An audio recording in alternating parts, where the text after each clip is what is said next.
Well, that's the free market. I mentioned before that the attacks on labor during the Reagan years were criminal as they were. I guess there's not really time to talk about this, so I won't go into it. It's true, but it's misleading.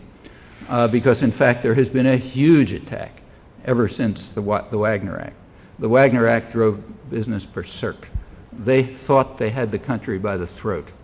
Woodrow Wilson's Red Scare smashed up the unions, threw the leading union leader, Eugene Debs, into jail for daring to raise some questions about the Second World War as a free country, remember.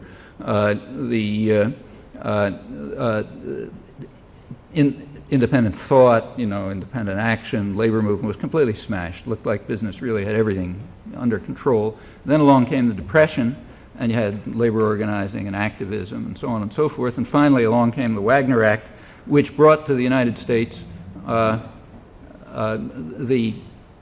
theoretical, the law, the benefits that were part of it had been achieved in Europe about half a century before. In fact, U.S. labor history is extremely violent, incomparably more so than Europe. What you saw there is nothing. I can remember seeing much worse things when I was a kid and growing up in Philadelphia. And before that, it was hundreds of workers were getting murdered by the security forces. This went on in the late 1930s. Nothing like it in Europe. In fact, the right-wing European press was appalled by the treatment of American workers right through the early part of the century. This is a business-run society, and it shows. In 1935, the Wagner Act was passed, finally. Business went out of their minds.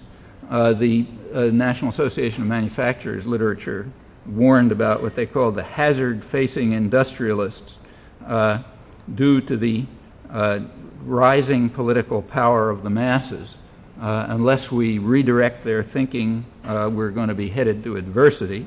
They started right off with a big campaign, scientific methods of strike breaking, all kind of social science frauds about harmony and stuff like that.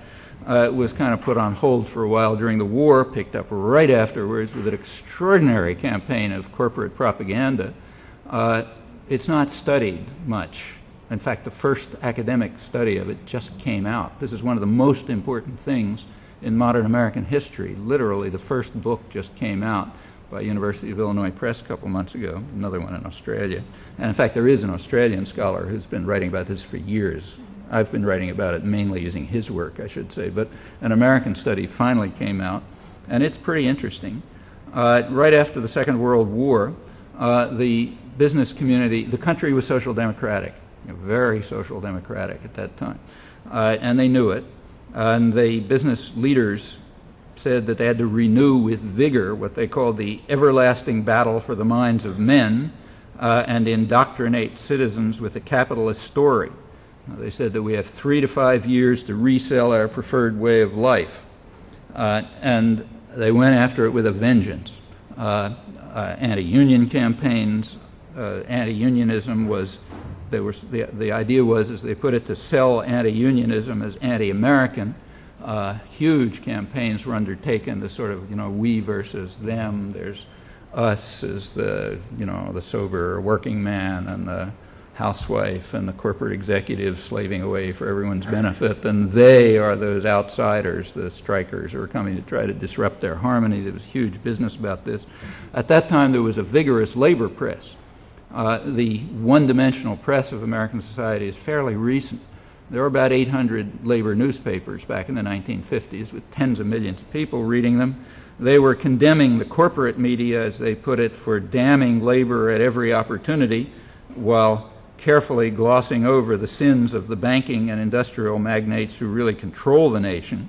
That had to be destroyed, of course, and the reason is that truth is subversive. It's anti-American and has to be eliminated, and it was destroyed with a tremendous power play.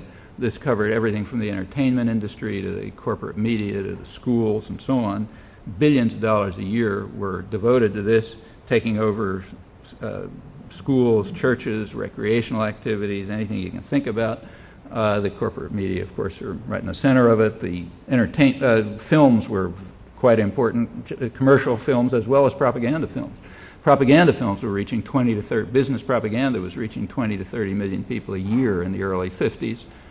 Business was providing about a third of all school materials.